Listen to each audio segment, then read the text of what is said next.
പ്രിയപ്പെട്ട പ്രേക്ഷകർ, good afternoon.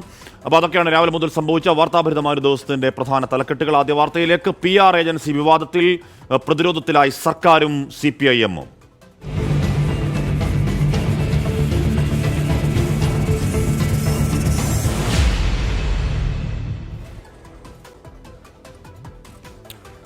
Exclusive. അഭിമുഖ വിവാദം PR ഏജൻസിയുടെ തലയിൽ വെക്കാനുള്ള സർക്കാർ നീക്കം പാളി. ദ ഹിന്ദുവിന് മുഖ്യമന്ത്രി അഭിമുഖം നൽകുമ്പോൾ ഒപ്പമുണ്ടായിരുന്നത് CPIM മുൻ MLA TK ദേവകുമാറിന്റെ മകൻ TD സുബ്രഹ്മണ്യം എന്ന് വ്യക്തമായി. കൂടിക്കാഴ്ചയിൽ സുബ്രഹ്മണ്യം ഉണ്ടായിരുന്നു എന്ന് PR ഏജൻസി ജീവനക്കാർ 24-നോട് പറഞ്ഞു. വിവാദത്തെക്കുറിച്ച് മകനോടോ മുഖ്യമന്ത്രിയോടോ ചോദിക്കണമെന്നായിരുന്നു TK ദേവകുമാറിന്റെ പ്രതികരണം. പാൻ ഇന്ത്യൻ PR ഏജൻസി വഴി സംസ്ഥാനത്തിന്റെ മുഖ്യമന്ത്രി എന്തിന് അഭിമുഖം നൽകിയെന്ന ചോദ്യം രാഷ്ട്രീയ വിവാദമായി കത്തിപ്പടരുകയാണ്. മലപ്പുറം വിവാദമൊതുക്കാൻ ഹിന്ദു ദിനപത്രത്തിന് മുഖ്യമന്ത്രിയുടെ ഓഫീസ് അയച്ച കത്ത് തിരിഞ്ഞുകൊത്തി. കെയ്സൺ ഗ്ലോബൽ എന്ന PR ഏജൻസിയാണ് അഭിമുഖം തരപ്പെടുത്തിയതെന്നും ഏജൻസിയുടെ 2 പ്രതിനിധികൾ അഭിമുഖ സമയം ഒപ്പമുണ്ടായിരുന്നുവെന്നും മുഖ്യമന്ത്രിയുടെ വാർത്താ സമ്മേളനത്തിലെ വിവരമെന്ന നിലയ്ക്ക് ഇവരാണ് വിവാദ പരാമർശം ഉൾപ്പെടുത്താൻ നിർദ്ദേശിച്ചതെന്നും ഹിന്ദു പത്രാധിപർ വിശദീകരിച്ചു. ഏജൻസിയെ പ്രതിനിധീകരിച്ചെത്തിയ ഒരാൾ CEO വിനീത് ഹാണ്ടയാണ്. രണ്ടാമൻ കമ്പനി തന്നെ വിശദീകരിക്കുന്നു അവരുടെ പൊളിറ്റിക്കൽ വിഭാഗം കൈകാര്യം ചെയ്യുന്ന സുബ്രഹ്മണ്യമാണെന്ന്. ആരാണ് ഈ സുബ്രഹ്മണ്യം? വിവാദ അഭിമുഖം നടന്ന ദിവസം മുഖ്യമന്ത്രിക്കൊപ്പം മുറിക്കുള്ളിലുണ്ടായിരുന്ന സുബ്രഹ്മണ്യം CPM-ന്റെ മുൻ ഹരിപ്പാട് MLA TK ദേവകുമാറിന്റെ മകൻ TD സുബ്രഹ്മണ്യം അഥവാ സുബ്ബുദേവാണ്. 2023 വരെ സുബ്രഹ്മണ്യം മറ്റൊരു PR ഏജൻസിയിലെ പ്രിൻസിപ്പൽ അസോസിയേറ്റ് ആയിരുന്നു. നിലവിൽ റിലയൻസ് ഇൻഡസ്ട്രീസ് ലിമിറ്റഡിൽ സീനിയർ മാനേജറാണ്. അഭിമുഖ സമയത്തെ സാന്നിധ്യം നിഷേധിക്കാതിരുന്ന സുബ്രഹ്മണ്യം കെയ്സൺ ഗ്ലോബലുമായി തനിക്ക് ബന്ധമില്ലെന്ന് വിശദീകരിച്ചു. തന്നെ വിവാദങ്ങളിൽ വലിച്ചിഴക്കരുതെന്ന് മുൻ MLA TK ദേവകുമാറും പ്രതികരിച്ചു. വിവാദ അഭിമുഖത്തിലെ PR ഏജൻസി ഇടപെടലിൽ മുഖ്യമന്ത്രിയും മുഖ്യമന്ത്രിയുടെ ഓഫീസും ഇതുവരെയും പ്രതികരിച്ചിട്ടില്ല. ഷെഫീദ് റാവുത്തർ, 24 തിരുവനന്തപുരം. വിവാദ അഭിമുഖത്തിലെ PR ഏജൻസി ബന്ധം വ്യക്തമായിട്ടും ന്യായീകരണവുമായി മന്ത്രിമാർ. ജനത്തോട് സംസാരിക്കാൻ PR ഏജൻസിയുടെ ആവശ്യമില്ല എന്ന വാദമുയർത്തി മാധ്യമങ്ങൾക്ക് മേൽ പഴിചാരിയാണ് വിവാദത്തിൽ മുഖ്യമന്ത്രിക്ക് സംരക്ഷണം ഒരുക്കൽ. PR ഏജൻസി ബന്ധം ദ ഹിന്ദു പത്രം സ്ഥിരീകരിച്ചിട്ടും മുഖ്യമന്ത്രിയോ സർക്കാരോ ഇക്കാര്യത്തിൽ ഇതുവരെയും വ്യക്തത വരുത്തിയിട്ടുമില്ല. കേരളത്തിൻ്റെ മുഖ്യമന്ത്രിയെ ആക്രമിച്ച് LDF സർക്കാരിനെയും ഇടതുപക്ഷ പ്രസ്ഥാനത്തെയും തകർക്കുക എന്നുള്ള വളരെ ബോധപൂർവമായ ഗൂഢാലോചനയാണ്, പൊളിറ്റിക്സാണ് നിങ്ങളിവിടെ അപ്ലൈ ചെയ്യുന്നത്. അത് നിങ്ങളെല്ലാ പല ശക്തികളും ഇതിൻ്റെ ഭാഗമായിട്ടുണ്ട്. PR-ൽ പ്രതിരോധത്തിലായ മുഖ്യമന്ത്രിയെ രക്ഷിക്കാൻ മന്ത്രി PA മുഹമ്മദ് റിയാസ് എടുത്ത ആയുധം മാധ്യമങ്ങളെ പഴിചാരൽ. കടുത്ത ഭാഷയിൽ മാധ്യമങ്ങൾക്ക് നേരെ ആഞ്ഞടിച്ച മന്ത്രി PR വിവാദത്തിൽ രാഷ്ട്രീയമുണ്ടെന്നും പറയുന്നു. പിന്നാലെ മന്ത്രി V ശിവൻകുട്ടിയും മുഖ്യമന്ത്രിക്ക് സംരക്ഷണം തീർത്തു. എന്തെല്ലാം തരത്തിലാണ് കേരളത്തിന്റെ മാധ്യമങ്ങൾ പ്രശ്നങ്ങൾ വളച്ചൊടിച്ച് മുഖ്യമന്ത്രിക്കും ഇടതുപക്ഷ ജനാധിപത്യ മുന്നണി ഗവൺമെന്റിനെതിരായിട്ട് ആക്രമണം നടത്തിക്കൊണ്ടിരിക്കുന്നത്. അതൊന്നും ജനങ്ങൾ വിശ്വസിക്കില്ല എന്നുള്ളതിന് തെളിവാണ് 2ാം പിണറായി ഗവൺമെന്റ്. ഒരു 3ാം പിണറായി ഗവൺമെന്റിന്റെ വരവിനെ തടയുന്നതിന് വേണ്ടിയുള്ള പരിശ്രമമാണ് ഈ മാധ്യമങ്ങൾ പ്രതിപക്ഷത്തോട് ചേർന്നുകൊണ്ട് നടത്തിക്കൊണ്ടിരിക്കുന്നത്. അഭിമുഖം തെറ്റായിരുന്നെങ്കിൽ പത്രമിറങ്ങുമ്പോൾ എന്തുകൊണ്ട് ഇടപെട്ടില്ലെന്നായിരുന്നു PV അൻവർ MLA-യുടെ ചോദ്യം. ഇതിനേക്കാൾ നല്ലത് മുഖ്യമന്ത്രി പദം റിയാസിനെ ഏൽപ്പിക്കുകയാണെന്നും അൻവർ പരിഹസിച്ചു. ബഹുമാനപ്പെട്ട മുഖ്യമന്ത്രി ആ സ്ഥാനം ഒഴിയുന്നതാണ് ഇപ്പം നല്ലത്. വളരെ ബഹുമാനപൂർവ്വം പറയാം, അദ്ദേഹത്തിന് മാന്യമായി ഇപ്പോൾ ഒഴിഞ്ഞു നിൽക്കാനുള്ള ഒരു സാഹചര്യമാണ്. അതിന് ഒരു റിയാസല്ല 100 റിയാസ് നിന്ന് ഈ കാര്യങ്ങൾ പറഞ്ഞാലും കേരളത്തിലെ ജനങ്ങൾ ഇതിൻ്റെ യാഥാർത്ഥ്യങ്ങളൊക്കെ മനസ്സിലാക്കി കഴിഞ്ഞു. അല്ല, ഇതിലേറെ നല്ല റിയാസിനെ ഏൽപ്പിക്കുകയാണ്. അഭിമുഖം PR ഏജൻസി വഴിയാണെന്ന് ദി ഹിന്ദു ദിനപത്രവും കെയ്സൺ സ്ഥാപനവും സ്ഥിരീകരിക്കുമ്പോഴും ഇനി എത്ര നാൾ ഉത്തരം പറയാതെ സർക്കാരിന് ഉരുണ്ടുകളിക്കാനാവും? 24 തിരുവനന്തപുരം. അതായത് സംസ്ഥാന സർക്കാരിന് PR ഏജൻസികളുടെ ആവശ്യമില്ലെന്ന് മന്ത്രി ഗണേഷ് കുമാറും പറയുന്നുണ്ട്. PR ഏജൻസികളെ ആവശ്യമുള്ള ആളല്ല മുഖ്യമന്ത്രി. പക്ഷേ PR ഏജൻസിക്കെതിരെ കേസെടുക്കുമെന്ന കാര്യം മുഖ്യമന്ത്രിയോട് ചോദിക്കണം. നടപടി വേണമെന്ന് തീരുമാനിക്കേണ്ടത് മുഖ്യമന്ത്രി. എന്ന് പറഞ്ഞാൽ മുഖ്യമന്ത്രിയുടേതല്ലാത്ത ഒരുപക്ഷെ നാട്ടിൽ വലിയ ഉദ്ദേശം ഉണ്ടാക്കാൻ കഴിയുന്ന ഒരു പ്രസ്താവന പത്രത്തിൽ ഇനിയിപ്പോൾ ഈ CPM പറയുന്നത് അല്ലെങ്കിൽ സർക്കാർ പറയുന്നത് ശരിയാണെങ്കിൽ, അല്ലെങ്കിൽ ഹിന്ദു പത്രം പറയുന്നത് ശരിയാണെങ്കിൽ, അത്തരത്തിൽ ഓൺ ബിഹാഫ് ഓഫ് മുഖ്യമന്ത്രി കൊടുത്ത ഏജൻസിക്കെതിരെ കേസെടുക്കും എന്ന ഉറപ്പോടുകൂടി ആരും പറയാത്തത് എന്താണ് എന്നൊരു ചോദ്യം അപ്പോഴും ബാക്കിയാവുന്നുണ്ട്. PV അൻവറിന്റെ ആരോപണങ്ങൾ ഏറ്റെടുത്തതിന് പിന്നാലെ പ്രതിപക്ഷത്തിന് പുതിയ ആയുധമാകുന്നു PR ഏജൻസി വിവാദം. മുഖ്യമന്ത്രിക്കും സർക്കാരിനും സംഘപരിവാർ ബന്ധമുണ്ട് എന്ന ആരോപണം ഉന്നയിക്കുന്ന പ്രതിപക്ഷം പുതിയ വിവാദത്തെയും ഇതിനോട് ചേർത്ത് കെട്ടുകയാണ്. മുഖ്യമന്ത്രിയുടെ അറിവോടെയല്ല അഭിമുഖത്തിലെ വിവാദ ഭാഗങ്ങളെങ്കിൽ ഏജൻസിക്കെതിരെ കേസെടുക്കാൻ തയ്യാറുണ്ടോ എന്നാണ് പ്രതിപക്ഷത്തിന്റെ വെല്ലുവിളി. തൃശൂർ പൂരം കലക്കൽ, ADGP RSS കൂടിക്കാഴ്ച, ഇക്കാര്യങ്ങളിലെല്ലാം മുഖ്യമന്ത്രിക്കും സർക്കാരിനും സംഘപരിവാർ ബന്ധമുണ്ടെന്ന ആരോപണം ഉയർത്തിയായിരുന്നു പ്രതിപക്ഷത്തിന്റെ കടന്നാക്രമണം. PR ഏജൻസി വിവാദത്തോടെ ഈ ആരോപണം ശക്തമാക്കുകയാണ് നേതാക്കൾ. ദ ഹിന്ദുവിന് നൽകിയ അഭിമുഖത്തിലെ മലപ്പുറം പരാമർശിച്ചുള്ള വിവാദ ഭാഗങ്ങൾ PR ഏജൻസി നൽകിയതാണെന്ന് പത്രം വിശദീകരിച്ചെങ്കിലും ഏജൻസിയുടെ ഉദ്ദേശശുദ്ധിയെ പ്രതിപക്ഷ നേതാവ് ചോദ്യം ചെയ്യുന്നു. സംഘപരിവാറിന്റെ രാഷ്ട്രീയമാണ് മുഖ്യമന്ത്രിയിലൂടെ പുറത്തു വന്നതെന്നും VD സതീശൻ. ഒരു പൊളിറ്റിക്കൽ നറേറ്റീവാണ്, അവരുടെ ഒരു പൊളിറ്റിക്കൽ നറേറ്റീവാണ് മുഖ്യമന്ത്രിയിലെ നാവിലൂടെ അല്ലെങ്കിൽ മുഖ്യമന്ത്രിയുടെ വാക്കുകളിലൂടെ പുറത്തു വന്നത്. അങ്ങനെ ഈ ഏജൻസി മുഖ്യമന്ത്രി അറിയാതെയാണ് ചെയ്തതെങ്കിൽ ആ ഏജൻസിക്കെതിരെ കേസെടുക്കണ്ടേ? തെറ്റാണ്, മുഖ്യമന്ത്രി അറിയാതെയാണ് അവർ ചെയ്തതെങ്കിൽ ആ കേസെടുക്കാൻ ധൈര്യമുണ്ടോ? അതാണ് എൻ്റെ ചോദ്യം. അഭിമുഖത്തിലെ വിവാദ ഭാഗം കൊടുത്തത് മുഖ്യമന്ത്രി തന്നെയെന്ന് KPCC അധ്യക്ഷൻ K സുധാകരൻ. മുഖ്യമന്ത്രിക്കും P ശശിക്കുമെതിരെ കടുത്ത വിമർശനം. അദ്ദേഹത്തിന്റെ തലക്ക് വെളിവില്ല എന്നാണ് എൻ്റെ അർത്ഥം. വെളിവുള്ള ഒരാൾ ചെയ്യില്ല. കാരണം അങ്ങനെ ഒരു പാരമ്പര്യമുള്ള ഒരു മനുഷ്യനെ മുഖ്യമന്ത്രിയുടെ ഓഫീസിൻ്റെ അകത്ത് ഓളിനോളാക്കി വെക്കുന്നത് ഒരു സാമാന്യ ബുദ്ധിയുള്ള ഒരാൾ, ബുദ്ധിസ്ഥിരതയുള്ള ആൾ ചെയ്യില്ല. അതാണ് പിണറായി വിജയൻ. ഏറെക്കാലമായി മുഖ്യമന്ത്രിയുടെ പ്രസ്താവനകൾ RSS ശൈലിയിലുള്ളതെന്നും നേരിട്ട് പറയാൻ മടിയുള്ളത് PR ഏജൻസിയെ കൊണ്ട് പറയിപ്പിച്ചെന്നും K മുരളീധരൻ. പിന്നിൽ വലിയ ഗൂഢാലോചനയെന്ന് മുസ്ലിം ലീഗ് നേതാവ് PK കുഞ്ഞാലിക്കുട്ടി.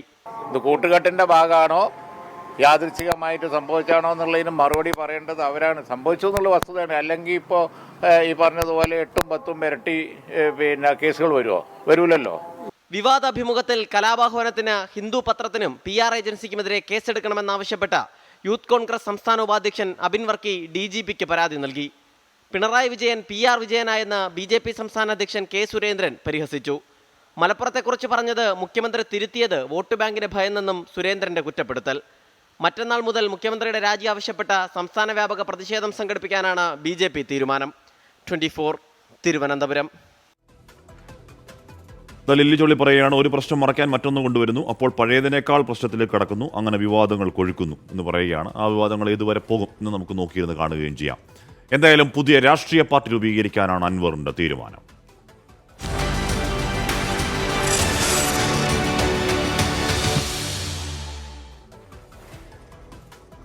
പുതിയ രാഷ്ട്രീയ പാർട്ടി രൂപീകരിക്കുമെന്ന് പ്രഖ്യാപിച്ച PV അൻവർ MLA. അടുത്ത തദ്ദേശ തെരഞ്ഞെടുപ്പിൽ കേരളത്തിൽ എല്ലായിടത്തും സ്ഥാനാർത്ഥികളെ നിർത്താനാണ് PV അൻവറിന്റെ തീരുമാനം. ഈ ഞായറാഴ്ച 1 ലക്ഷം ആളുകളെ മഞ്ചേരിയിലെ വിസ്തീർണ യോഗത്തിനെത്തിച്ച് ശക്തി തെളിയിക്കാനാണ് PV അൻവറിന്റെ നീക്കം.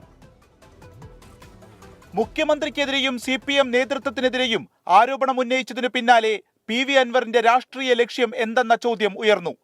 രാഷ്ട്രീയ പാർട്ടി രൂപീകരിക്കുമെന്ന് അൻവർ ഒടുവിൽ വ്യക്തമാക്കി. താൻ ഉയർത്തുന്ന ആശയങ്ങളും നിലപാടുകളുമായി ചേർന്നു നിൽക്കുന്നവരെല്ലാം ഭാഗമാകും. രാഷ്ട്രീയ പാർട്ടി രൂപീകരിക്കും. ഇനി പറയാതിരുന്നിട്ട് രാഷ്ട്രീയ പാർട്ടി രൂപീകരിക്കും. ഈ മൂവ്മെന്റ് ഒരു പൊളിറ്റിക്കൽ പാർട്ടിയായി മാറും. യാതൊരു തർക്കമില്ല. ഈ വിഷയത്തിൽ ഉറച്ചു നിൽക്കുന്ന ഒരു 10 പേരാകട്ടെ. കേരളത്തിലെ ലക്ഷക്കണക്കിന് യുവാക്കളുടെ പിന്തുണ ഈ വിഷയത്തിലുണ്ട്. അവരിൽ നല്ലൊരു വിഭാഗം ഈ സത്യം തിരിച്ചറിഞ്ഞ് എൻ്റെ കൂടെ നിൽക്കും എന്ന് തന്നെയാണ് ഞാൻ കരുതുന്നത്. കേരളത്തിലെ മുഴുവൻ പഞ്ചായത്ത് തെരഞ്ഞെടുപ്പിലും പഞ്ചായത്തുകളിലും നമ്മളുണ്ടാക്കുന്ന പാർട്ടിയുടെ സ്ഥാനാർത്ഥികൾ മത്സരിക്കും. യാതൊരു തർക്കമില്ല. നേതൃത്വത്തിൽ ആരെല്ലാം ഉണ്ടാകും എന്നതിനെ സംബന്ധിച്ച് രൂപരേഖ ആയി വരുന്നു. വരുന്ന ഞായറാഴ്ച മഞ്ചേരിയിൽ 1 ലക്ഷം ആളുകളെ സംഘടിപ്പിച്ച് ജില്ലാതല വിശദീകരണ യോഗം. ഈ യോഗത്തിന് രാഷ്ട്രീയ പാർട്ടി രൂപീകരണവുമായി ബന്ധമില്ല. പിണറായി വിജയൻ മുഖ്യമന്ത്രി സ്ഥാനം ഒഴിയണമെന്ന നിലപാട് അൻവർ കടുപ്പിച്ചു. പാർട്ടിയിൽ വേറെ ആരുമില്ലെങ്കിൽ സ്ഥാനം മന്ത്രി മുഹമ്മദ് റിയാസിന് നൽകുന്നതാണ് നല്ലതെന്നും പരിഹാസം. ബഹുമാനപ്പെട്ട മുഖ്യമന്ത്രി ആ സ്ഥാനം ഒഴിയുന്നതാണ് ഇപ്പം നല്ലത്. അതിന് ഒരു റിയാസല്ല 100 റിയാസ് നിന്ന് ഈ കാര്യങ്ങൾ പറഞ്ഞാലും കേരളത്തിലെ ജനങ്ങൾ ഇതിൻ്റെ യാഥാർത്ഥ്യങ്ങളൊക്കെ മനസ്സിലാക്കി കഴിഞ്ഞു. അല്ല, ഇതിലേറെ നല്ല റിയാസിനെ ഏൽപ്പിക്കുകയാണ്. കാരണം അദ്ദേഹത്തിൻ്റെ ഇപ്പോഴത്തെ മാനസികാവസ്ഥയും ശാരീരികാവസ്ഥയും വെച്ച് അദ്ദേഹത്തെ ഒഴിയണം. മഞ്ഞളാംകുഴി അലിയോ TP ചന്ദ്രശേഖരനോ പാർട്ടിയിൽ നിന്ന് പുറത്തു വന്നതുപോലെയല്ല ജനങ്ങൾക്കു വേണ്ടി സംസാരിച്ചതിനാണ് തന്നെ പാർട്ടി പുറത്താക്കിയതെന്നും അൻവർ പറഞ്ഞുവെക്കുന്നു. വിശദീകരണ യോഗങ്ങളിലുള്ള വലിയ ജനപങ്കാളിത്തവും CPM അണികളിൽ നിന്നടക്കമുള്ള പിന്തുണയും ആത്മവിശ്വാസം കൂട്ടിയതിനു പിന്നാലെയാണ് അൻവറിന്റെ രാഷ്ട്രീയ പാർട്ടി പ്രഖ്യാപനം. 24 മലപ്പുറം. ഇടതുമുന്നണിയുടെ ശിഥിലീകരണത്തിന് തുടക്കമാണ് അൻവറിന്റെ രാഷ്ട്രീയ പാർട്ടി പ്രഖ്യാപനമെന്ന് പ്രതിപക്ഷ നേതാവ് VD സതീശൻ. CPMന്റെ രാഷ്ട്രീയ ജീർണത ഇടതുമുന്നണിയുടെ ശിഥിലീകരണത്തിലേക്ക് വഴിതെളിക്കും. ഇക്കാര്യം ഓർത്തുവെക്കണമെന്നും പ്രതിപക്ഷ നേതാവ് പറയുകയാണ്. PV അൻവറിന്റെ രാഷ്ട്രീയ പാർട്ടി രൂപീകരണം UDF ചർച്ച ചെയ്യുമെന്ന് PK കുഞ്ഞാലിക്കുട്ടി പറഞ്ഞു. നിയമസഭാ സമ്മേളനത്തിന്റെ ആരംഭത്തിൽ തന്നെ എന്തു നിലപാടെടുക്കണമെന്ന് ചർച്ച നടത്തുമെന്നും PK കുഞ്ഞാലിക്കുട്ടി പ്രതികരിച്ചു. ഇടതുമുന്നണിയുടെ ശിഥിലീകരണത്തിന്റെ തുടക്കമാണ് PV അൻവറിന്റെ പാർട്ടി പ്രഖ്യാപനം. CPMന്റെ ജീർണതയുടെ അത് നേരത്തെ ആരംഭിച്ചതാണ്. CPMന്റെ ജീർണത നേരത്തെ ആരംഭിച്ചതാണ്. CPMന്റെ ജീർണത ഇടതുമുന്നണിയുടെ ശിഥിലീകരണത്തിലേക്ക് വഴിവെളിക്കുന്ന കാര്യമാണ്. ഞങ്ങൾ നിരീക്ഷിക്കുകയാണ്. അല്ല, അത് UDF ചർച്ച ചെയ്യും. ഒരു രാഷ്ട്രീയ പാർട്ടി പ്രഖ്യാപിക്കാനുള്ള സ്വാതന്ത്ര്യം ആർക്കുണ്ട്? ഇന്ന് രാവിലെ ഇത് സംബന്ധിച്ച് പത്രക്കാരോട് സംസാരിക്കുന്നതിന് മുമ്പ് പ്രതിപക്ഷ നേതാവിനോട് ഞാൻ സംസാരിച്ചിരുന്നു, മറ്റ് കോൺഗ്രസ് നേതാക്കന്മാരോടും ഞങ്ങൾ സംസാരിച്ചിരുന്നു. അപ്പോൾ UDF തലത്തിൽ ഒരു ഡിസ്കഷൻ ഉണ്ടാവും അസംബ്ലിയോടനുബന്ധിച്ച്. അപ്പോഴായിരിക്കും അതിനെ സംബന്ധിച്ച് ഒന്നിച്ചൊരഭിപ്രായം പറയാം. അൻവർ മാത്രമല്ല ആണോ എന്ന ചോദ്യം നിൽക്കുന്നു. നിലപാടുകൾ തുറന്നു പറയാൻ KT Jaleel.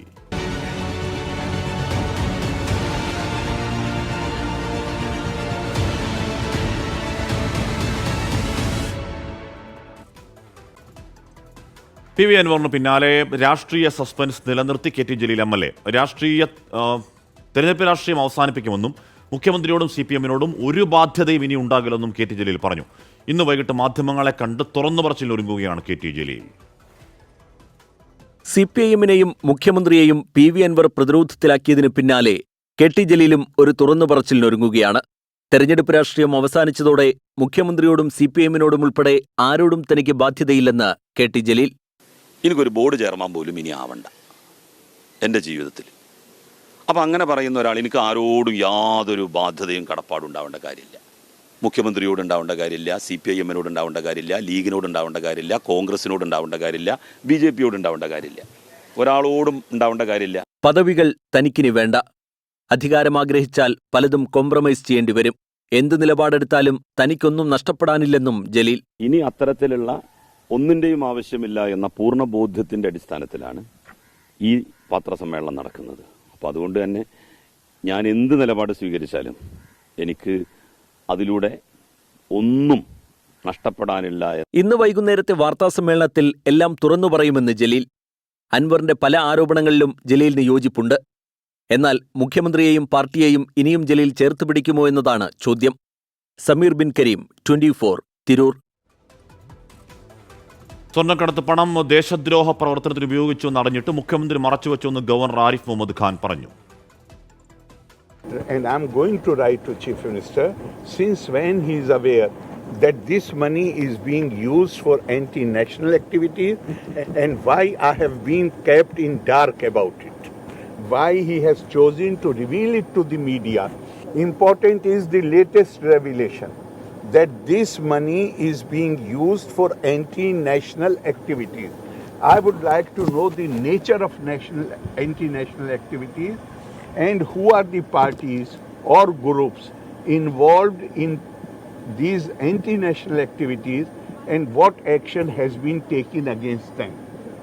Asking him whether any investigation has been ordered into these allegations, if so, what is the outcome, and to let me know as soon as possible.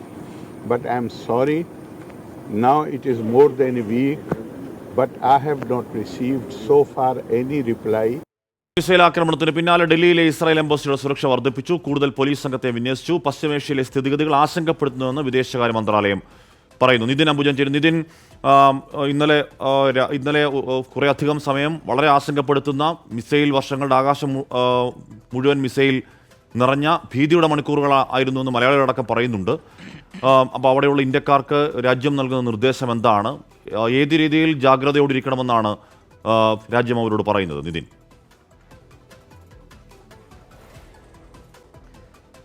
Hashmi, ഇസ്രയേലിലെ ഇന്ത്യക്കാർക്ക് ഇന്നലെ തന്നെ ഇസ്രയേലിൽ ഇന്ത്യൻ എംബസി ജാഗ്രത നിർദ്ദേശം നൽകിയിരുന്നു. സുരക്ഷിതമായ കേന്ദ്രങ്ങളിൽ തന്നെ തുടരണമെന്നാണ് നൽകിയിരിക്കുന്ന നിർദ്ദേശം. അനാവശ്യ യാത്രകൾ ഒഴിവാക്കണമെന്നും നിർദ്ദേശം നൽകിയിട്ടുണ്ട്. ഏറ്റവും ഒടുവിലായി ഇപ്പോൾ ഇസ്രയേൽ മുന്നറിയിപ്പ് നൽകിയ സാഹചര്യത്തിൽ ഇറാനിലെ സാഹചര്യം ഇപ്പോൾ ആശങ്കപ്പെടുത്തുന്നതാണ്. അതുകൊണ്ട് തന്നെ ഇറാനിലുള്ള ഇന്ത്യക്കാർക്കാണ് ഇപ്പോൾ വിദേശകാര്യ മന്ത്രാലയം നിർദ്ദേശവുമായി രംഗത്ത് വന്നിരിക്കുന്നത്. അനാവശ്യമായ ഇറാനിലേക്കുള്ള യാത്രകൾ ഒഴിവാക്കണം. നിലവിൽ എവിടെയാണോ തുടരുന്നത് അവിടെ തന്നെ സുരക്ഷിതമായ കേന്ദ്രങ്ങളിൽ തുടരണമെന്ന നിർദ്ദേശമാണ് നൽകിയിരിക്കുന്നത്. അതോടൊപ്പം ടെഹ്റാനിലുള്ള ഇന്ത്യൻ എംബസിയുമായി അടിയന്തരമായി ആശയവിനിമയം നടത്തണം. അവിടുത്തെ സാഹചര്യങ്ങൾ കൃത്യമായി തന്നെ ഇന്ത്യൻ എംബസിയുമായി ആശയവിനിമയം നടത്തി ഒരു ബന്ധമുണ്ടാകണമെന്ന നിർദ്ദേശമാണ് വിദേശകാര്യ മന്ത്രാലയം നൽകിയിരിക്കുന്നത്. എന്തായാലും ഇപ്പോഴത്തെ സാഹചര്യം ഇരു രാജ്യങ്ങളിലെ സാഹചര്യം സംബന്ധിച്ച് വലിയ ആശങ്കപ്പെടുത്തുന്നതാണ്. അതുകൊണ്ട് തന്നെ ഒരു സുരക്ഷിത കേന്ദ്രങ്ങളിൽ തന്നെ തുടരണമെന്ന നിർദ്ദേശമാണ് ആവർത്തിച്ച് ഇന്ത്യൻ എംബസിയും അതോടൊപ്പം തന്നെ വിദേശകാര്യ മന്ത്രാലയവും നൽകുന്നത്. ഇപ്പോൾ വിദേശകാര്യ മന്ത്രാലയം ഇരു രാജ്യങ്ങളിലും സാഹചര്യം സൂക്ഷ്മമായി നിരീക്ഷിച്ചു വരികയാണ്. ഒരു ഇവാക്യുവേഷൻ നടപടിയിലേക്ക് എന്തായാലും ഇതുവരെ അത്തരമൊരു ഘട്ടത്തിലേക്ക് കടന്നിട്ടില്ല. ഇപ്പോൾ നിലവിലുള്ള ഒരു സാഹചര്യം ആശങ്കപ്പെടുന്നെങ്കിൽ പോലും ഒരു സുരക്ഷിതമായ കേന്ദ്രങ്ങളിൽ തന്നെ തുടരണമെന്ന നിർദ്ദേശമാണ് വിദേശകാര്യ മന്ത്രാലയം നൽകിയിരിക്കുന്നത്. അതിനിടയിലാണ് ഇപ്പോൾ ഡൽഹിയിലുള്ള ഇസ്രായേൽ എംബസിയിൽ ഇപ്പോൾ സുരക്ഷ വർദ്ധിപ്പിച്ചിരിക്കുന്നത്. നേരത്തെ ഇസ്രായേൽ എംബസി സമീപം ആക്രമണം ഉണ്ടായിരുന്നു. 2021-ലും 2023-ലും ബോംബ് സ്ഫോടനം ഉണ്ടായ സാഹചര്യമുണ്ട്. അതുകൊണ്ട് തന്നെ ഇപ്പോൾ ഈ ഒരു മേഖലയിൽ പോലീസ് ഇപ്പോൾ സുരക്ഷ വർദ്ധിപ്പിച്ചിട്ടുണ്ട്. എന്തായാലും വിദേശകാര്യ മന്ത്രാലയം ഇപ്പോൾ അവിടുത്തെ സാഹചര്യം സൂക്ഷ്മമായി നിരീക്ഷിച്ചു വരുന്നു എന്ന് തന്നെയാണ് ഇപ്പോൾ ഏറ്റവും ഒടുവിലായി വ്യക്തമാക്കിയൊരു കാര്യം. അതോടൊപ്പം തന്നെ പശ്ചിമേഷ്യയിലെ സാഹചര്യം അത് ആശങ്കപ്പെടുത്തുന്നതാണെന്ന് ഇപ്പോൾ വിദേശകാര്യ മന്ത്രാലയം വ്യക്തമാക്കിയിട്ടുണ്ട്. എല്ലാവരോടും സംയമനം പാലിക്കണമെന്ന ആഹ്വാനമാണ് നൽകിയിരിക്കുന്നത്. പരസ്പര സംഭാഷണത്തിലൂടെയും നയതന്ത്ര ഇടപെടലിലൂടെയും ഈ ഒരു സാഹചര്യം പ്രശ്നങ്ങൾ പരിഹരിക്കാൻ പറ്റുമെന്നൊരു പ്രതീക്ഷയാണ് ഇപ്പോൾ എന്തായാലും വിദേശകാര്യ മന്ത്രാലയം പങ്കുവയ്ക്കുന്നത്. ഈ പശ്ചിമേഷ്യയിൽ ഇപ്പോൾ ഇതിനും തന്നെ വിമാന സർവീസുകളെല്ലാം തന്നെ താറുമാറായ ഒരു സാഹചര്യമുണ്ട്. അതുകൊണ്ട് തന്നെ പശ്ചിമേഷ്യയിലെ ജനജീവിതത്തെ ആകെ തന്നെ ഒരു ആശങ്കപ്പെടുന്ന നിലയിലേക്ക് ഇരു രാജ്യങ്ങളിലും സംഘർഷം മാറിയ ഒരു പശ്ചാത്തലത്തിലാണ് ഇപ്പോൾ വിദേശകാര്യ മന്ത്രാലയത്തിന്റെ ഇങ്ങനൊരു നിർദ്ദേശവുമായി വന്നിരിക്കുന്നത്. ഹാഷ്മി. ഓക്കെ, നിതിനബുജനാണ് വിവരങ്ങൾ നൽകിയത്. തൃശൂർ പൂരം അലങ്കോലപ്പെടുത്തലുമായി ബന്ധപ്പെട്ട ADGPയുടെ അന്വേഷണ റിപ്പോർട്ട് ഉടൻ ഹൈക്കോടതിയിൽ സമർപ്പിക്കില്ല. ഇക്കാര്യത്തിൽ സമയം നീട്ടി ചോദിക്കാൻ സർക്കാർ തീരുമാനിച്ചു. അന്വേഷണ റിപ്പോർട്ട് വിവാദമായ സാഹചര്യത്തിലാണ് പുതിയ തീരുമാനം. തൃശൂർ പൂരം അലങ്കോലപ്പെടുത്തിയതുമായി ബന്ധപ്പെട്ട കേസ് നാളെ ഹൈക്കോടതി പരിഗണിക്കാനിരിക്കെയാണ് സർക്കാർ തീരുമാനം. നാളെ കേസ് പരിഗണിക്കുമ്പോൾ റിപ്പോർട്ട് സമർപ്പിക്കുന്നതിന് കൂടുതൽ സമയം ആവശ്യപ്പെടും. നിലവിൽ റിപ്പോർട്ട് സമർപ്പിക്കുന്നതിൽ സംസ്ഥാന സർക്കാർ അഡ്വക്കേറ്റ് ജനറൽ ഓഫീസിന് നിർദ്ദേശമൊന്നും നൽകിയിട്ടില്ല. ക്യാബിനറ്റ് തീരുമാനത്തിനനുസരിച്ചാകും തുടർ നടപടി. അതേസമയം ADGPയുടെ അന്വേഷണ റിപ്പോർട്ടിൽ വിവാദം ഉടലെടുത്ത പശ്ചാത്തലത്തിലാണ് പുതിയ തീരുമാനമെന്നാണ് വിവരം. വിഷയത്തിൽ മറ്റൊരു അന്വേഷണം നടത്താൻ സർക്കാർ തീരുമാനിച്ചിട്ടുണ്ട്. ഇത് പൂർത്തിയായ ശേഷമാകും ഹൈക്കോടതിയിൽ റിപ്പോർട്ട് സമർപ്പിക്കുക. CPI അടക്കം ADGPയുടെ കണ്ടെത്തലിനെതിരെ രംഗത്ത് വന്നിരുന്നു. 24 കൊച്ചി. കൊച്ചി വല്ലാർപാടം ബസ് അപകടത്തിന് ഞെട്ടിക്കുന്ന ദൃശ്യങ്ങൾ പുറത്ത്. ബസ്സിന്റെ ബ്രേക്ക് നഷ്ടമായതോടെ ഡ്രൈവർ ബസ് ട്രക്കിലിടിച്ചു നിർത്തിയതിനാൽ വലിയൊരു അപകടം ഒഴിവായി. അപകടത്തിൽ 20 പേർക്ക് എന്നാലും പരിക്കുണ്ട്. എടവണ്ണ കൊയിലാണ്ടി സംസ്ഥാന പാതയിൽ ട്രക്ക് തലകീഴായി മറിയുന്ന CCTV ദൃശ്യങ്ങളും പുറത്തു വന്നു.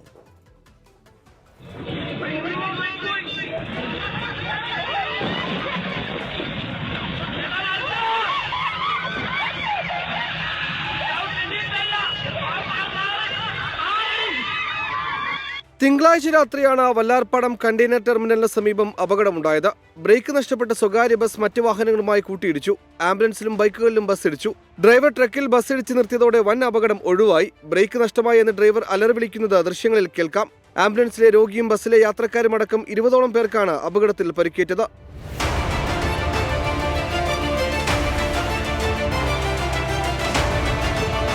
കോഴിക്കോട് എടവണ്ണ കൊയിലാണ്ടി സംസ്ഥാന പാതയിൽ മുക്കത്തിനടുത്ത് പിക്കപ്പ് വാൻ മറിഞ്ഞാണ് അപകടമുണ്ടായത്.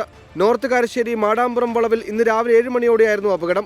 അപകടത്തിൽ ഡ്രൈവർക്ക് നിസ്സാര പരിക്കേറ്റു. 24 കോഴിക്കോട്. മുഫാസ് പറഞ്ഞ പശ്ചിമേഷ്യയിൽ യുദ്ധകാലം മുഴങ്ങുമ്പോൾ ഗാന്ധിയുടെ നിലപാടും അഹിംസ എന്ന ആയുധവും ലോകം ഓർമ്മിക്കേണ്ടതുണ്ട്. ലോകം ഓർമ്മിച്ചാലും ഇല്ലെങ്കിലും അത് ഓർക്കേണ്ടത് ഈ ആയുധം വിറ്റ് വരുമാനമുണ്ടാക്കുന്ന വൻ രാജ്യങ്ങളാണ്. അവർക്ക് ആയുധം വിറ്റ് വരുമാനമുണ്ടാക്കണമെങ്കിൽ രാജ്യങ്ങളിൽ യുദ്ധങ്ങൾ ഉണ്ടാവണം, മനുഷ്യൻ്റെ ചോര ഒഴുകണം. അപ്പോൾ അവരുടെ ആ വരുമാന വരവ് നിലച്ചാൽ മാത്രമേ ലോകത്ത് സമാധാനം ഉണ്ടാവുകയുള്ളൂ. അത് നടക്കുമെന്ന് കാത്തിരുന്ന് കാണണം. കോട്ടയത്ത് പരസ്പരം വെല്ലുവിളിച്ച് LDF ഘടകകക്ഷികളായ CPIയുടെയും കേരള കോൺഗ്രസ് എമ്മിൻ്റെയും യുവജന സംഘടനകൾ. ഇരു പാർട്ടികളുടെയും കരുത്തിനെ ചൊല്ലിയാണ് AYFൻ്റെയും യൂത്ത് ഫ്രണ്ട് എമ്മിൻ്റെയും വാക്പോര്. മുന്നണിയിലെ രണ്ടാമൻ ആരെന്നതിനെ ചൊല്ലി കോട്ടയത്ത് CPIയും കേരള കോൺഗ്രസ് എമ്മും തമ്മിൽ ശീതസമരം നിലനിൽക്കുന്നുണ്ട്.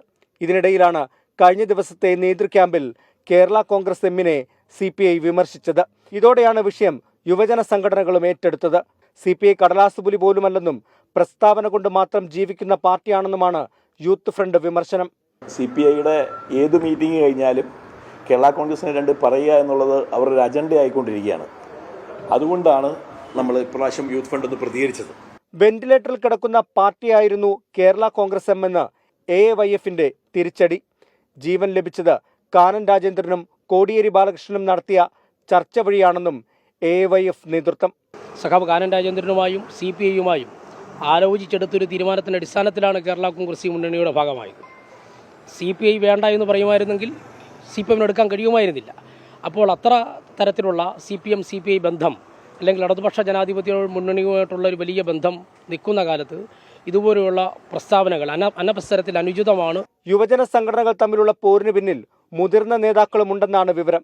വരും ദിവസങ്ങളിൽ പ്രശ്നം കൂടുതൽ വഷളാകുമെന്നാണ് സൂചന. 24 കോട്ടയം.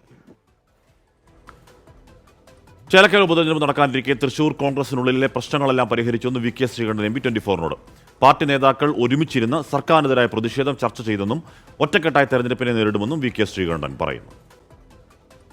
ലോക്സഭാ തെരഞ്ഞെടുപ്പ് ഫലത്തിന് ശേഷം തൃശൂർ DCCയിലുണ്ടായ പരസ്യ കയ്യാങ്കളി വലിയ വിവാദമായിരുന്നു.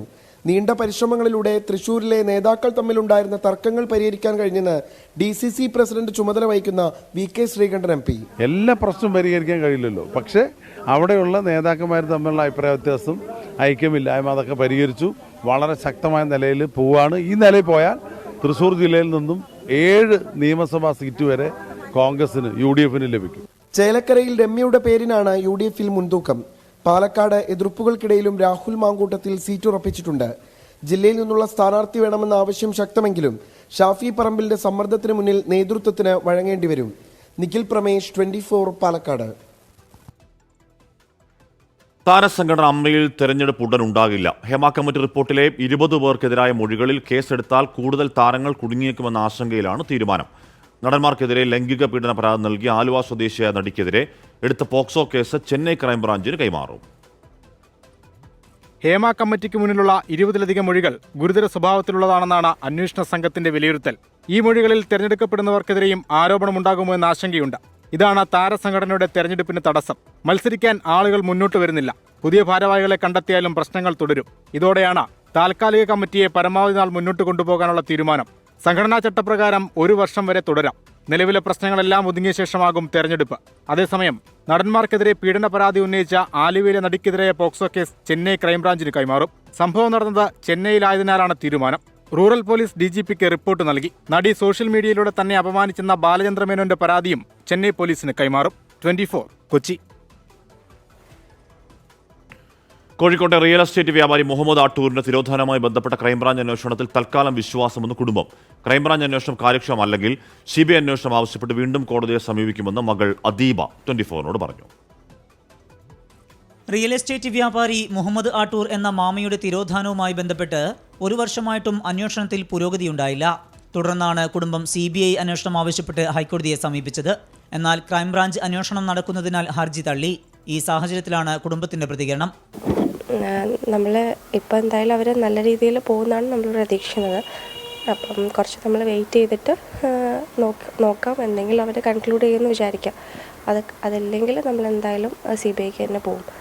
ആദ്യം നടക്കാവ് പോലീസും പിന്നീട് പ്രത്യേക സംഘവും അന്വേഷിച്ച കേസ് ഒരു വേള നിലച്ചുപോയിരുന്നു. പിന്നീട് PV അൻവർ MLA യുടെ ഇടപെടലിനെ തുടർന്നാണ് ക്രൈംബ്രാഞ്ച് അന്വേഷണം പ്രഖ്യാപിച്ചത്. MLA സാർ വന്നപ്പോഴാണ് ഒന്നും കൂടി അതൊരു സെൻസേഷൻ ആയത്.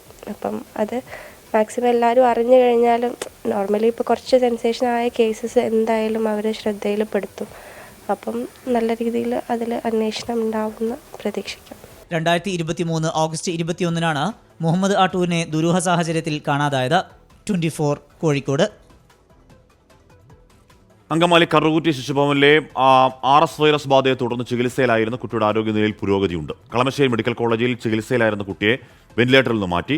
ശ്വാസകോശത്തെ ബാധിക്കുന്ന വൈറസ് ബാധയെ തുടർന്ന് 10 കുട്ടികളെ എറണാകുളം ജില്ലയിലെ വിവിധ ആശുപത്രികളിൽ പ്രവേശിപ്പിച്ചിരിക്കുന്നു. രോഗം ഗുരുതരമായതോടെ വിദഗ്ധ ചികിത്സയ്ക്ക് 5 കുട്ടികളെ കളമശ്ശേരി മെഡിക്കൽ കോളേജിലേക്ക് മാറ്റിയിരുന്നു. പ്രതിരോധ നടപടികൾ ആരോഗ്യവകുപ്പ് ഊർജിതമാക്കുകയും ചെയ്തു. കോഴിക്കോട് കോട്ടക്കടവിൽ വ്യാജ ഡോക്ടറെ ചികിത്സിച്ച രോഗി മരിച്ച കേസിൽ TMH ആശുപത്രി അധികൃതരെയും പ്രതി ചേർക്കും. പ്രതിയായ അബു എബ്രഹാം ലൂക്കിനെ ഡോക്ടറായി നിയമിക്കുമ്പോൾ രേഖകൾ കൃത്യമായി പരിശോധിച്ചില്ല എന്നാണ് കണ്ടെത്തൽ. ആശുപത്രിയിൽ നിന്ന് രേഖകൾ പോലീസ് പിടിച്ചെടുത്തു. അബു എബ്രഹാം ലൂക്ക് 4.5 വർഷമാണ് കോഴിക്കോട് കോട്ടക്കടവ് TMH ആശുപത്രിയിൽ രോഗികളെ ചികിത്സിച്ചത്. ഇതുവരെയും ഈ വ്യാജനെ ആരും തിരിച്ചറിഞ്ഞില്ല. ഒടുവിൽ സംഭവം പുറത്തറിയാൻ ഒരാളുടെ ജീവൻ ബലി നൽകേണ്ടി വന്നു. വ്യാജ ഡോക്ടറെ അറസ്റ്റ് ചെയ്തതിനു പിന്നാലെയാണ് ജോലി നൽകിയ ആശുപത്രിക്കെതിരെയും നടപടി വരുന്നത്. ഫറൂഖ് CPയുടെ നേതൃത്വത്തിൽ ഇന്നലെ ആശുപത്രിയിൽ പോലീസ് പരിശോധന നടത്തിയിരുന്നു. പ്രതിയായ അബു എബ്രഹാം ലൂക്ക് ആശുപത്രിയിൽ നൽകിയ മുഴുവൻ രേഖകളും പോലീസ് പിടിച്ചെടുത്തു. നിയമനത്തിൽ ആശുപത്രിക്ക് വീഴ്ചയുണ്ടായി എന്നാണ് പോലീസിന്റെ നിഗമനം. അതിനാൽ ആശുപത്രി അധികൃതരെയും പ്രതി ചേർക്കും. പോലീസ് നടപടി കൂടാതെ ആശുപത്രിക്കെതിരെയും വ്യാജ ഡോക്ടർക്കെതിരെയും ആരോഗ്യവകുപ്പിന്റെയും നടപടിയുണ്ടാകും. കഴിഞ്ഞ 23-നാണ് പൂച്ചേരിക്കുന്ന് സ്വദേശി വിനോദ് കുമാർ TMH ആശുപത്രിയിൽ ചികിത്സയിലിരിക്കെ മരിക്കുന്നത്. 24 കോഴിക്കോട്. മഹാരാഷ്ട്രയിലെ പൂനെയിൽ ഹെലികോപ്റ്റർ അപകടത്തിൽ മലയാളി പൈലറ്റ് അടക്കം 3 പേർ മരിച്ചു. കൊല്ലം സ്വദേശി ഗിരീഷ് കുമാർ പിള്ളയാണ് മരിച്ച മലയാളി. രാവിലെ 7 മണിയോടെ പറന്നുയർന്ന ഉടൻ ഹെലികോപ്റ്റർ തകർന്നു വീഴുകയായിരുന്നു. ദില്ലി ആസ്ഥാനമായി പ്രവർത്തിക്കുന്ന സ്വകാര്യ കമ്പനിയായ ഹെറിറ്റേജ് ഏവിയേഷന്റെ ഹെലികോപ്റ്ററാണ് രാവിലെ തകർന്നു വീണത്. പൂനെയിലെ ഓക്സ്ഫഡ് ഗോൾഫ് ക്ലബ്ബ് ഹെലിപാഡിൽ നിന്ന് പറന്നുയർന്ന് 5 മിനിറ്റിനകം ഹെലികോപ്റ്റർ നിലം പതിച്ചു. 2 പൈലറ്റുമാരും ഒരു എഞ്ചിനീയറുമാണ് ഹെലികോപ്റ്ററിൽ ഉണ്ടായിരുന്നത്. കൊല്ലം കുണ്ട്ര സ്വദേശിയായ ഗിരീഷ് കുമാർ പിള്ളയായിരുന്നു മുഖ്യ പൈലറ്റ്. അപകടത്തിൽ 3 പേരും മരിച്ചു. മൃതദേഹങ്ങൾ പൂനെയിലെ സസൂൺ ആശുപത്രിയിലേക്ക് മാറ്റി. വ്യോമസേനയിൽ നിന്ന് വിരമിച്ച പൈലറ്റാണ് ഗിരീഷ് കുമാർ. ഹൈദരാബാദിലാണ് താമസം. കാഴ്ചാപരിധി കുറഞ്ഞതാണ് അപകടത്തിന് കാരണമെന്നാണ് പ്രാഥമിക നിഗമനം. NCP നേതാവ് സുനിൽ തത്കരെ ഇന്നലെ യാത്ര ചെയ്ത ഹെലികോപ്റ്ററാണ് തകർന്നത്. 24 മുംബൈ. പൂനെയിലെ ഹെലികോപ്റ്റർ അപകടത്തിന് കാരണം കാഴ്ചാ പരിമിതിയെന്ന് മരിച്ച ഗിരീഷ് കുമാർ പിള്ളയുടെ സഹോദരൻ സുരേഷ് കുമാർ. മൃതദേഹം നാട്ടിലെത്തിക്കാനുള്ള നടപടികൾ ആരംഭിച്ചുവെന്നും സുരേഷ് കുമാർ 24-നോട് പറഞ്ഞു. മഹാരാഷ്ട്രയിലെ പൂനെക്കടുത്താണ് ഇത് നടക്കുന്നത്. വിഷൻ പ്രശ്നമാണെന്നാണ് പറയുന്നത്. പക്ഷെ കറക്റ്റ് നമുക്കറിയാൻ വയ്യ. കറക്റ്റായിട്ട് അറിയാൻ കാര്യങ്ങൾ ഇതുവരെ നമുക്ക് അറിഞ്ഞിട്ടില്ല. അപ്പോൾ എന്തായാലും മൊത്തം ഹെലികോപ്റ്ററിൽ 3 പേരാണ് ഉണ്ടായിരുന്നത്. 3 പേരും മരിച്ചു എന്ന് തന്നെയാണ് ഇപ്പോൾ പറയുന്നത് സംഭവം. ബോഡി മറ്റ് പ്രൊസീഡിങ്സ് ഒക്കെ നടന്നുകൊണ്ടിരിക്കുകയാണ്. ഉടൻ തന്നെ ബോഡി ഇന്ന് രാത്രിയോടെ ഇവിടെ എത്തിക്കും എന്ന് തന്നെയാണ് നമ്മൾ വിശ്വസിക്കുന്നത് സംഭവം. അത് മഴ മുന്നറിയിപ്പ് വരുന്നു. തെക്കൻ കേരളത്തിലും മധ്യ കേരളത്തിലും ശക്തമായ മഴയ്ക്കാണ് സാധ്യത. തിരുവനന്തപുരം, കൊല്ലം, പത്തനംതിട്ട, കോട്ടയം, ഇടുക്കി ജില്ലകളിൽ യെല്ലോ അലർട്ടാണ്. പത്തനംതിട്ട, കോട്ടയം, ഇടുക്കി ജില്ലകളിൽ നാളെയാണ് യെല്ലോ അലർട്ട്. തിരുവനന്തപുരം SIT ആശുപത്രിയിൽ വൈദ്യുതി നിലച്ചതിൽ വീഴ്ച ഉണ്ടായിട്ട് ഉന്നത ഉദ്യോഗസ്ഥനെ സംരക്ഷിച്ച സർക്കാർ. PWD ഇലക്ട്രിക്കൽ വിഭാഗം അസിസ്റ്റന്റ് എക്സിക്യൂട്ടീവ് എഞ്ചിനീയർക്കെതിരെ നടപടിയില്ല. ചീഫ് എഞ്ചിനീയറുടെ റിപ്പോർട്ടിൽ അസിസ്റ്റന്റ് എക്സിക്യൂട്ടീവ് എഞ്ചിനീയർക്ക് വീഴ്ച ഉണ്ടായതായി കണ്ടെത്തിയിരുന്നു. അസിസ്റ്റന്റ് എഞ്ചിനീയർ, ഓവർസിയർ എന്നിവർക്കെതിരെ മാത്രമാണ് വകുപ്പ് തല നടപടി ഉണ്ടായത്. SIT ആശുപത്രിയെ 3 മണിക്കൂർ ഇരുട്ടിലാക്കിയ സംഭവത്തിൽ PWD ഇലക്ട്രിക്കൽ വിഭാഗം ഉദ്യോഗസ്ഥർക്കെതിരെയായിരുന്നു നടപടി. Assistant engineer Kanakalatha A, 1ാം grade overseer Balachandran എന്നിവരെയാണ് ചീഫ് എഞ്ചിനീയർ സസ്പെൻഡ് ചെയ്തത്. അസിസ്റ്റന്റ് എക്സിക്യൂട്ടീവ് എഞ്ചിനീയർ ശ്യാംകുമാറിനും വീഴ്ച സംഭവിച്ചതായി അന്വേഷണത്തിൽ കണ്ടെത്തിയെങ്കിലും ഇയാൾക്കെതിരെ നടപടിയില്ല. എക്സിക്യൂട്ടീവ് എഞ്ചിനീയറുടെ അസാന്നിധ്യത്തിൽ അസിസ്റ്റന്റ് എക്സിക്യൂട്ടീവ് എഞ്ചിനീയർക്കാണ് സംഭവ ദിവസം മേൽനോട്ട ചുമതല നൽകിയിരുന്നത്. പ്രതിസന്ധി ഉണ്ടായി 2 മണിക്കൂർ വൈകിയാണ് ബന്ധപ്പെട്ട ഉദ്യോഗസ്ഥൻ സ്ഥലത്തെത്തിയത്. കൃത്യമായ ഇടവേളകളിൽ അറ്റകുറ്റപ്പണി നടത്തുന്നതിലും വീഴ്ചയുണ്ടായതായി കണ്ടെത്തിയിട്ടുണ്ട്. എന്നാൽ മേൽനോട്ട ചുമതലയുള്ള ഉദ്യോഗസ്ഥനെ സംരക്ഷിച്ച് മറ്റ് 2 പേർക്കെതിരെ മാത്രം നടപടിയെടുക്കുകയാണ് പൊതുമരാമത്ത് വകുപ്പ് ചെയ്തത്. 24 തിരുവനന്തപുരം. കളമശ്ശേരി HMD ജംഗ്ഷനിലെ ഗതാഗതക്കുരുക്ക് ഒഴിവാക്കാൻ നടപടിയുമായി മോട്ടോർ വാഹന വകുപ്പ്. പുതിയ ഗതാഗത പരിഷ്കരണം ഇന്നു മുതൽ നിലവിൽ വന്നു. 18 കോൺഫ്ലിക്സ് പോയിന്റുകളെ 3 ചുരുക്കിയാണ് പരിഷ്കാരമെന്ന് RTO K മനോജ് 24-നോട് പറഞ്ഞു.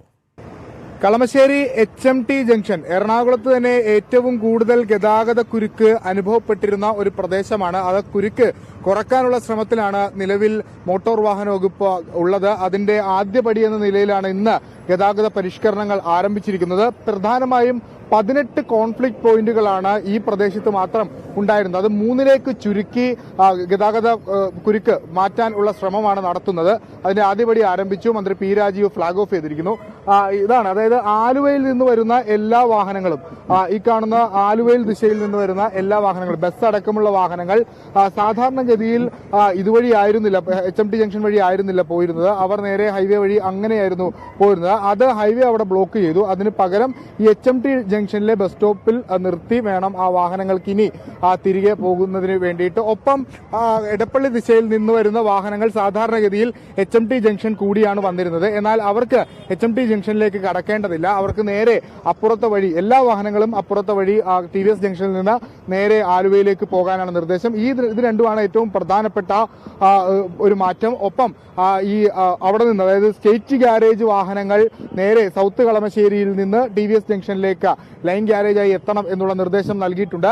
ഈ വാഹനങ്ങൾ ഏതെങ്കിലും തരത്തിലുള്ള നിയന്ത്രണങ്ങൾ ലംഘിക്കുകയാണെങ്കിൽ അത് കണ്ടെത്തുന്നതിന് വേണ്ടിയിട്ട് ക്യാമറകൾ അടക്കം സജ്ജീകരിച്ചിട്ടുണ്ട്. ആദ്യഘട്ടത്തിൽ ഇതിൽ കുറ്റങ്ങൾ ഉണ്ടെങ്കിൽ അത് പരമാവധി പരിഹരിക്കും. എല്ലാ ദിവസവും നിരീക്ഷണം ഉണ്ടാകും എന്നാണ് ലഭ്യമാകുന്ന വിവരം. നിരവധി കോളേജും വിദ്യാർത്ഥികളും ഒക്കെ ഉള്ളൊരു പ്രദേശമാണ്. അതുകൊണ്ടാണ് എത്രയും പെട്ടെന്ന് ഈ ഗതാഗത പരിഷ്കരണം നടത്തിയത്. മണിക്കൂറുകളാണ് ആളുകൾക്ക് ഇവിടെ നിന്ന് ഈ ബ്ലോക്കിൽ കിടന്ന് മണിക്കൂറുകൾ നഷ്ടമാകുന്ന സാഹചര്യമുണ്ട്. ആ ഒരു പശ്ചാത്തലത്തിലാണ് ഗതാഗത മന്ത്രിയും അതോടൊപ്പം മണ്ഡലത്തിലെ MLAയും വ്യവസായ മന്ത്രിയുമായ പി രാജുവും ചേർന്ന് ഒരു യോഗം ചേർന്ന് ആലോചിച്ച് ഇത്തരത്തിലൊരു പരിഷ്കാരത്തിലേക്ക് കാര്യങ്ങൾ എത്തിച്ചിരിക്കുന്നത്. അതിന്റെ വരും ദിവസങ്ങളിലായിരിക്കും. ഇന്നിപ്പോൾ അവധിയാണ്, നാളെ ആയിരിക്കും ഇതിന്റെ എങ്ങനെയാണ് ഇതിന്റെ ഫുൾ സ്ട്രെച്ച് മനസ്സിലാക്കാൻ സാധിക്കുക. ഇത് വിജയിക്കുമെന്ന് തന്നെയാണ് ഇപ്പോഴും ഗതാഗത വകുപ്പിന്റെ പ്രതീക്ഷ.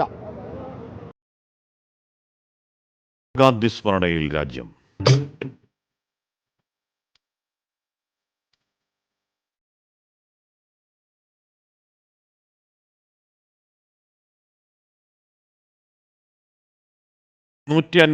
ാം ജന്മദിനത്തിൽ രാഷ്ട്രപിതാവ് മഹാത്മാഗാന്ധി അനുസ്മരിച്ച് രാജ്യം. ഗാന്ധിജി അന്ത്യവിശ്രമം കൊള്ളുന്ന രാജ്ഘട്ടിൽ രാഷ്ട്രപതി ദ്രൗപദി മുർമു, പ്രധാനമന്ത്രി നരേന്ദ്രമോദി, ലോക്സഭാ പ്രതിപക്ഷ നേതാവ് രാഹുൽ ഗാന്ധി അടക്കമുള്ളവർ പുഷ്പാർച്ചന നടത്തി.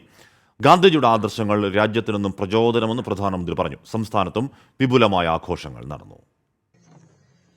രാഷ്ട്രപിതാവ് മഹാത്മാഗാന്ധിയുടെ ജ്വലിക്കുന്ന ഓർമ്മയിലാണ് രാജ്യം. രാജ്യത്തിന് ദിശാബോധം പകർന്നു നൽകിയ അദ്ദേഹത്തിന്റെ ജന്മദിനം രാജ്യം വിപുലമായി ആഘോഷിക്കുകയാണ്. രാഷ്ട്രപതി ദ്രൗപദി മുർമു, പ്രധാനമന്ത്രി നരേന്ദ്രമോദി, രാഹുൽ ഗാന്ധി അടക്കമുള്ളവർ രാജ്ഘട്ടിലെ ഗാന്ധിജിയുടെ സമാധി സ്ഥലത്തെത്തി പുഷ്പാർച്ചന നടത്തി.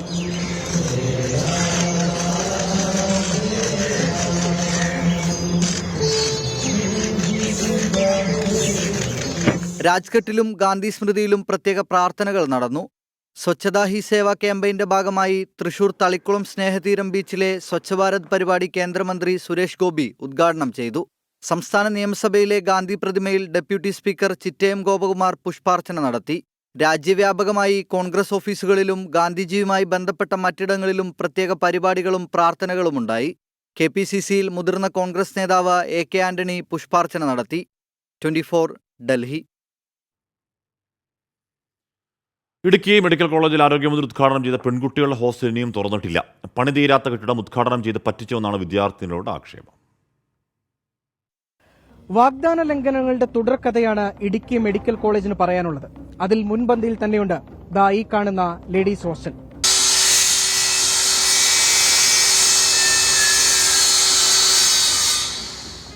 മൂന്ന് വർഷമായി ഇടുക്കി മെഡിക്കൽ കോളേജിലെ വിദ്യാർത്ഥികളുടെ പ്രധാന ആവശ്യങ്ങളിൽ ഒന്നാണ് പെൺകുട്ടികളുടെ ഹോസ്റ്റൽ. പലവട്ടം നിവേദനങ്ങൾ നൽകി രാപ്പകൽ സമരവും നടത്തി. ഒടുവിൽ കഴിഞ്ഞ 23-ാം തീയതി ആരോഗ്യമന്ത്രി വീണ ജോർജ് നേരിട്ടെത്തി പെൺകുട്ടികളുടെ ഹോസ്റ്റൽ ഉദ്ഘാടനം ചെയ്തു. പക്ഷേ അവസ്ഥ ഇതാണ്.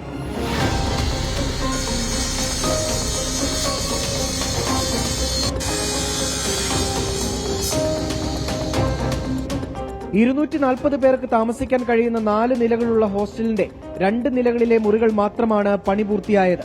മന്ത്രിയുടെ ഉദ്ഘാടന ചടങ്ങിന് മുമ്പായി ഹോസ്റ്റലിന്റെ മുൻഭാഗമൊന്ന് പെയിന്റ് അടിച്ചു മിനുക്കിയിരുന്നു. ഒരു ഉദ്ഘാടനം കഴിഞ്ഞ് പോകുമ്പോഴും സ്ഥിതി ഇതാണ്. നമുക്കിപ്പോൾ ഒരാഴ്ച കഴിഞ്ഞിട്ടും യാതൊരു ഇമ്പ്രൂവ്മെന്റും കാര്യങ്ങളും ഇവിടെ നമുക്ക് കാണാൻ പറ്റില്ല. ഇപ്പോഴത്തെ അവസ്ഥ നമ്മളൊരു ക്വാർട്ടേഴ്സിൽ നമ്മൾ 8 പേരാണ് നിൽക്കുന്നത്. 8 പേർക്ക് ഒരു ബാത്റൂം എന്നുള്ള സെറ്റപ്പിൽ നമ്മളെ കാര്യങ്ങളൊന്നും സൂക്ഷിച്ചു വെക്കാൻ പോലുള്ള സ്ഥലം കാര്യങ്ങളൊന്നുമില്ല. ആൺകുട്ടികളുടെ ഹോസ്റ്റലിലാണ് പെൺകുട്ടികൾ ഇപ്പോൾ താമസിക്കുന്നത്. പുതിയ ബാച്ചിലെ കുട്ടികൾക്ക് കൂടി താമസമൊരുക്കുന്നതോടെ ദുരിതം ഇരട്ടിയായി. നമ്മൾ ആദ്യം പറഞ്ഞിരുന്നത് ഈ ഒരു ഇയർ തീരുന്നതിന് മുമ്പ്, ഫസ്റ്റ് ഇയർ തീരുന്നതിന് മുമ്പ് നമുക്ക് നമ്മുടെ പുതിയ LH തരും എന്നായിരുന്നു. പക്ഷെ പണി ഇപ്പോഴും പൂർത്തിയായിട്ടില്ല. പല നിലകളും ഇപ്പോഴും പണി നടന്നുകൊണ്ടിരിക്കുന്നതേ ഉള്ളൂ. പെൺകുട്ടികൾ ഹോസ്റ്റൽ കൈയടക്കിയതോടെ കോളേജിന് പുറത്ത് ക്രമീകരിച്ചിരിക്കുന്ന സ്ഥലത്ത് തിങ്ങി ഞെരുങ്ങിയാണ് ആൺകുട്ടികളുടെ താമസം. നിലവിലുള്ള MHൽ പുതിയ ബാച്ച് ഗേൾസിനെ കയറ്റാനാണ് ഇപ്പം ശ്രമിക്കുന്നത്. അപ്പോൾ എത്രയും പെട്ടെന്ന് LH തുറന്നാൽ മാത്രമാണ് നമുക്ക് ബോയ്സിന് അവകാശപ്പെട്ട ബോയ്സ് ഹോസ്റ്റലും കിട്ടുകയുള്ളൂ. സർക്കാർ എത്രയും പെട്ടെന്ന് സജ്ജമാക്കേണ്ടതാണ്. ഫർണിച്ചറുകൾ വാങ്ങാനുള്ള 42 ലക്ഷം രൂപയുടെ എസ്റ്റിമേറ്റ് ധനകാര്യ വകുപ്പിന്റെ പരിഗണനയിലാണ് ഇപ്പോഴും. രാഹുൽ വിജയൻ, 24 ഇടുക്കി. PV അൻവറുമായി കൂടിക്കാഴ്ച നടത്തി പ്രശസ്ത നാടക സിനിമാ പ്രവർത്തകൻ നിലമ്പൂർ ആയിഷ. PV അൻവർ വേട്ടയാടപ്പെടുന്നതിന് സങ്കടമുണ്ടെന്ന് നിലമ്പൂർ ആയിഷ 24നോട് പറഞ്ഞു. നേരിട്ട് കാര്യങ്ങൾ അറിയാൻ വേണ്ടി വന്നതാണെന്നും CPIM സഹയാത്രിക കൂടിയായ നിലമ്പൂർ ആയിഷ പ്രതികരിച്ചു. ഞങ്ങൾക്കൊക്കെ ഏറ്റവും പ്രിയപ്പെട്ട MLA, ഞങ്ങളുടെ എല്ലാ പാവപ്പെട്ട മനുഷ്യരെ വിളിച്ചിരുത്തിക്കൊണ്ട് അവരോട് സംസാരിക്കുന്ന ഒരു MLA. അങ്ങനെയുള്ള ആ ഒരു MLAയുടെ ഇപ്പോഴത്തെ സ്ഥിതി ഒരുപാട് വേദനിക്കുന്നതാണ്. ഞങ്ങളെ സംബന്ധിച്ചിടത്തോളം ഞങ്ങൾക്കൊക്കെ വളരെയധികം വേദന ഉണ്ട്. എന്തിനാണ് ഇത്തരം ഒരു കുഴിയിലേക്ക് തള്ളിയിടുന്ന മാതിരി ഇങ്ങനെ ഉള്ള പ്രവർത്തനങ്ങൾ നടത്തുന്നത് എന്തിനാണ് എന്നുള്ളത് മനസ്സിലാകുന്നില്ല. നമ്മൾ ഈ രാഷ്ട്രീയ കണ്ണുകളിലൂടെ നോക്കുമ്പോൾ ഈ രാഷ്ട്രീയത്തിന് വേണ്ടിയിട്ടാണോ അല്ലെങ്കിൽ ഒരു സ്ഥാനത്തിന് വേണ്ടിയിട്ടാണോ ഇത്രയധികം ചവിട്ടി അമർത്താനുള്ള ഒരു പരിശ്രമം നടത്തുന്നത് എന്ന് തോന്നിപ്പോവുകയാണ്.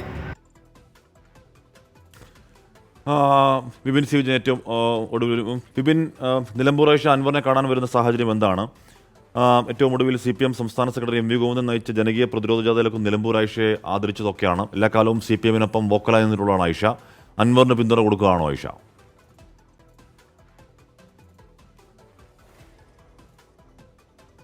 ആഷ്മി ഇപ്പോൾ വീട്ടിലെത്തി, ഒതായിലെ PV അൻവറിന്റെ വീട്ടിലെത്തി നിലമ്പൂർ ആയിഷ ഒരു കൂടിക്കാഴ്ച നടത്തിയിരിക്കുന്നു. അല്പസമയം മുൻപാണ് ഈ കൂടിക്കാഴ്ച നടത്തിയത്. അതിൽ ഇപ്പോൾ നിലമ്പൂർ ആയിഷ നമ്മോട് സംസാരിക്കുന്നത് പോലെ തന്നെ ഈ PV അൻവറിന് സംഭവിച്ച ഇന്നത്തെ ഈ അവസ്ഥയിൽ വലിയ സങ്കടമുണ്ട്. ഇതെങ്ങനെയാണ് സംഭവിച്ചത് എന്ന് തനിക്കറിയില്ല എന്നുള്ളതാണ് പറയുന്നത്. ഏറ്റവും പ്രിയപ്പെട്ട MLA ആയിരുന്നു. എപ്പോൾ കണ്ടാലും എന്ത് സഹായത്തിനും അദ്ദേഹം മുന്നിൽ തന്നെ ഉണ്ടായിരുന്നു. അദ്ദേഹത്തിന് ഇപ്പോൾ സംഭവിച്ചിട്ടുള്ള ഈ കാര്യങ്ങളിൽ ഇങ്ങനെ പുറത്തേക്ക് വരുന്ന പ്രശ്നങ്ങളിലൊക്കെ തന്നെ വല്ലാത്തൊരു വേദനയുണ്ട് എന്നുള്ളതും നിലമ്പൂർ ആയിഷ പറയുകയാണ്. അപ്പോൾ അതൊക്കെ നേരിട്ട് ചോദിച്ചറിയുന്നതിന് വേണ്ടിയാണ് താൻ വന്നത്. തനിക്കിത് സഹിക്കാൻ കഴിയാത്തതിനും അപ്പുറമാണ്. കാരണം ഇന്നലെ വരെ കൂടെ നിന്ന സഖാക്കൾ വരെ, കാരണം അവർ ഉപയോഗിക്കുന്നത് PV അൻവറിന് ഒപ്പം തന്നെ നടന്നിട്ടുള്ള സഖാക്കൾ വരെ ഈ തള്ളിപ്പറയുന്നൊരു അവസ്ഥ എങ്ങനെയാണ് ഉണ്ടായത്, എങ്ങനെയാണ് ഇങ്ങനൊരു കുഴിയിൽ ചാടിയത് എന്നറിയില്ല തുടങ്ങിയിട്ടുള്ള കാര്യങ്ങളാണ് പറയുന്നത്. ഒരു രാഷ്ട്രീയ പാർട്ടിയുടെ രൂപീകരണ പ്രഖ്യാപനം ഇന്ന് PV അൻവർ നടത്തിയിരുന്നു. അതുമായി സഹകരിക്കുമോ എന്നുള്ള ഒരു ചോദ്യത്തിന് തനിക്കിതേക്കുറിച്ച് ഇപ്പോൾ കൂടുതലായി മനസ്സിലാക്കാനായിട്ടില്ല. കാരണം പുറത്തേക്ക് അധികം ഇറങ്ങിയിട്ടില്ല. അപ്പോൾ എന്താണ് ഇതിന്റെ പിന്നിലുണ്ടായിരുന്ന കാര്യങ്ങൾ എന്നതിനെ സംബന്ധിച്ച് കൂടുതൽ പഠിച്ചതിന് ശേഷം അതേസമായി സംബന്ധിച്ച് പ്രതികരിക്കാമെന്നുള്ളതാണ് പറഞ്ഞിരിക്കുന്നത്. പക്ഷേ ഇപ്പോൾ വീട്ടിലെത്തിയുള്ള ഒരു കൂടിക്കാഴ്ചയാണ് നടത്തിയിരിക്കുന്നത്. ഇതൊരു പിന്തുണയായി തന്നെ കണക്കാക്കാം. അല്ലെങ്കിൽ അവരുടെ പ്രിയപ്പെട്ട MLAക്ക് ഇന്ന് സംഭവിച്ച ഈ കാര്യങ്ങളെ സംബന്ധിച്ച് അവർക്ക് വേദനയുണ്ട് എന്നുള്ളതും പറയുന്നു. പ്രശസ്ത CPM സഹയാത്രിക കൂടിയാണ് പ്രശസ്ത നാടക പ്രവർത്തകയായിട്ടുള്ള നിലമ്പൂർ ആയിഷ. ഇപ്പോൾ പറഞ്ഞതുപോലെ തന്നെ 2023 CPM-ന്റെ സംസ്ഥാന സെക്രട്ടറി നയിച്ച ജാഥയിലൊക്കെ അവരെ ആദരിച്ചിരുന്നു. ഒപ്പം തന്നെ കമ്മ്യൂണിസ്റ്റ് പണ്ടുകാലം മുതൽ തന്നെ ഈ നാടകത്തിൻ്റെയൊക്കെ തുടക്കത്തിൽ തന്നെ അത് കമ്മ്യൂണിസ്റ്റ് ആശയങ്ങൾ പ്രചരിപ്പിക്കാൻ കൂടി നാടകം ഉപകരിക്കും എന്നുള്ളതൊക്കെ ആയിരുന്നു ഇവരുടെ ഒരു ആശയം. ആ രീതിയിൽ തന്നെയായിരുന്നു മുഴുനീളയുള്ള പ്രവർത്തനം. അപ്പോൾ ഈ കാലത്തും അങ്ങനെ തന്നെയായിരുന്നു. എല്ലാ കാലത്തും CPM സഹയാത്രികയായി പോയിരുന്ന നിലമ്പൂർ ആയിഷ ഇപ്പോൾ PV അൻവറിനെ കാണുകയും ഒരു കൂടിക്കാഴ്ച നടത്തുകയും ചെയ്തിരിക്കുന്നു എന്നുള്ളത് വലിയ രാഷ്ട്രീയ ചലനമുണ്ടാക്കുന്ന, വളരെ രാഷ്ട്രീയ ഗൗരവമുള്ള ഒരു കാര്യം തന്നെയാണ്. വരും ദിവസങ്ങളിലും ഇത്തരത്തിലുള്ള പിന്തുണ ഉണ്ടാകുമോ എന്നുള്ളതിനെ സംബന്ധിച്ചൊക്കെ കൂടുതൽ വ്യക്തത വരുമെന്നുള്ളതാണ് മനസ്സിലാക്കാൻ കഴിയുന്നത്. ആഷ്മി. ഓക്കെ, അങ്ങനെ PV അൻവറിന് പരസ്യ പിന്തുണാ പ്രഖ്യാപനം സ്വന്തം ക്യാമ്പിലുള്ളവരുടെ തന്നെ പരസ്യ പിന്തുണാ പ്രഖ്യാപനം ഉണ്ടാകുമോ, അതിൻ്റെ തുടർച്ച ഉണ്ടാകുമോ എന്ന് കാത്തിരുന്ന് കാണാം.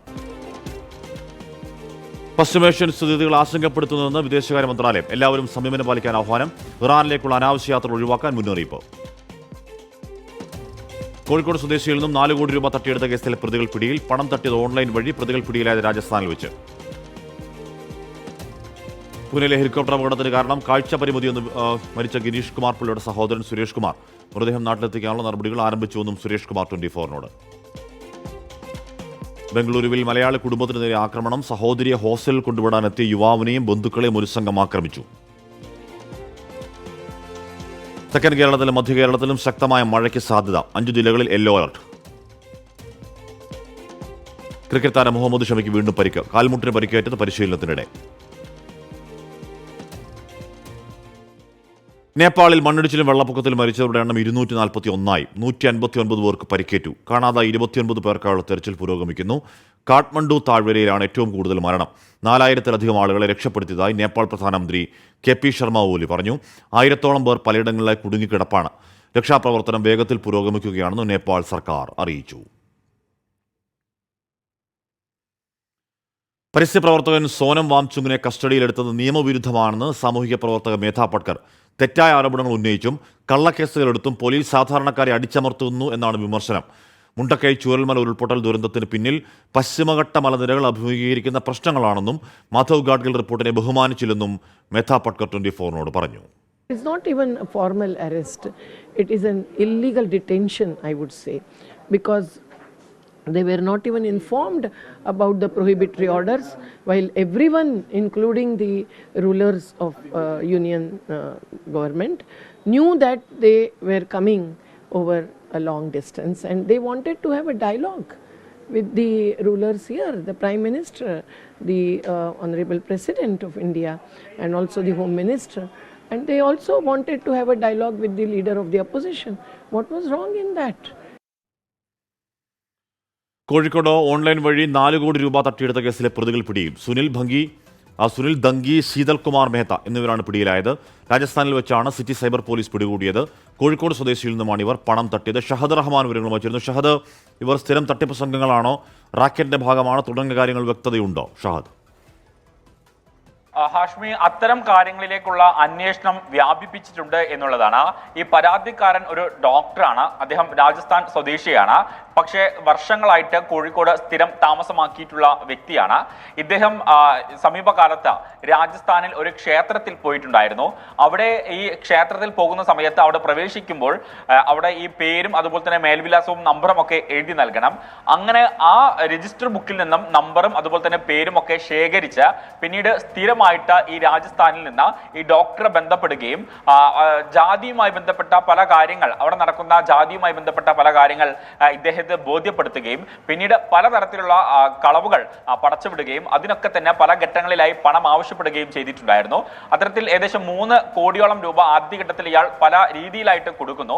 പിന്നീട് ഇദ്ദേഹത്തിന്റെ കയ്യിൽ, അതായത് ഈ ഡോക്ടറുടെ കൈവശം പണം ഇല്ലാതായപ്പോൾ അദ്ദേഹത്തിന്റെ കൈവശം ഉണ്ടായിരുന്ന സ്വർണം പണയം വെക്കാൻ വേണ്ടി പോകുന്ന ഘട്ടത്തിലാണ് ഇത് കുടുംബത്തിന്റെ ശ്രദ്ധയിൽപ്പെടുന്നത്. അങ്ങനെ കുടുംബം നടത്തിയ അന്വേഷണത്തിലാണ് ഇത്തരത്തിലൊരു ചതി ഇതിന് പിന്നിൽ നടക്കുന്നുണ്ടെന്ന് ഈ കുടുംബം തിരിച്ചറിയുന്നത്. പിന്നീട് ഈ കുടുംബം പോലീസിൽ പരാതി നൽകുകയായിരുന്നു. അതിനെ തുടർന്ന് കോഴിക്കോട് സൈബർ പോലീസ് നടത്തിയ അന്വേഷണത്തിലാണ് ഈ പ്രതികളെ പിടികൂടാനായിട്ടുള്ളത്. പ്രതികളെ രാജസ്ഥാൻ കോടതിയിൽ ഹാജരാക്കിയിട്ടുണ്ടായിരുന്നു. പിന്നീട് കോഴിക്കോട് എത്തിക്കുകയായിരുന്നു. അല്പസമയത്തിനകം കോഴിക്കോട് കോടതിയിൽ ഹാജരാക്കും. ഷഹദ് റഹ്മാനാണ് വാർത്തയുടെ വിവരങ്ങൾ നൽകിയത്. ഇനി ഇന്നത്തെ സ്വർണ്ണവില കാണാം.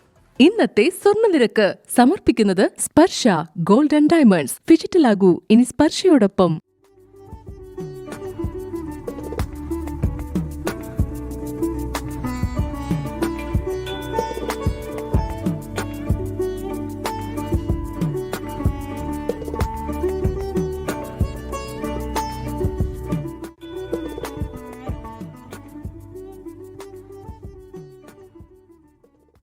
ഇനി ഇപ്പോഴത്തെ കാലാവസ്ഥ സമർപ്പിക്കുന്നത് Berger paints 100 years of trust.